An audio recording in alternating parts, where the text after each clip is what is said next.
Hello बच्चों, चलिए solve करते हैं question. Vapour pressure of carbon tetrachloride at 25 degree Celsius is 143 mm of mercury. If 0.5 gram of non volatile solute जिसका molecular weight 65 है is dissolved in 100 ml of carbon tetrachloride, find the vapour pressure of the solution. Given that density of the carbon tetrachloride is 1.58 gram per cm3। ठीक है, अब हमें calculate करना है यहाँ पे vapour pressure of the solution. ठीक है, उसके लिए हमें चाहिए मोल फ्रैक्शन। मोल फ्रैक्शन जो हम कंसिडर करते हैं वो है नंबर ऑफ मोल्स। ठीक है, नंबर ऑफ मोल्स जो हम करते हैं सल्यूट के लिए। ठीक है, तो सल्यूट का क्या हो जाता है, देखिए number of moles of the solute. Solute है यहाँ पे 0.5 डिवाइडेड बाई 65 है।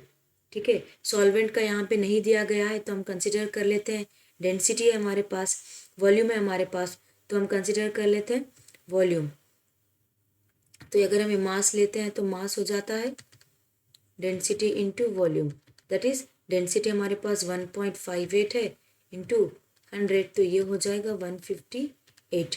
मॉलिक्यूलर मास अगर हम कार्बन टेट्राक्लोराइड का लेते हैं तो वो है 154।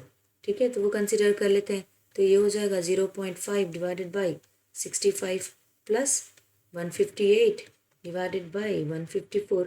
तो यहाँ पे हमें आ जाती है सॉल्यूट की वैल्यू 0.00745। ठीक है, अब ये कंसिडर करके हम ले लेते हैं हमारा फॉर्मूला। हमें पता है हमारा फॉर्मूला क्या है, P0 minus PS divided by PS।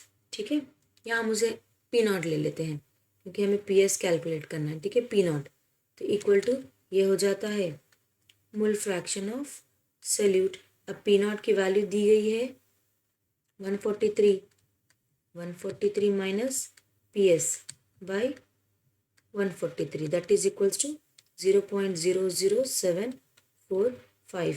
तो ये हो जाएगा, देयरफॉर हमारी PS की वैल्यू यहाँ पे हो जाएगी 143 इंटू ये मल्टीप्लाई कर लीजिए, फिर इसको यहाँ ले लीजिए, तो हमारा फाइनल आंसर यहाँ पे हो जाएगा 141.93 यूनिट mm मर्क्यूरी है।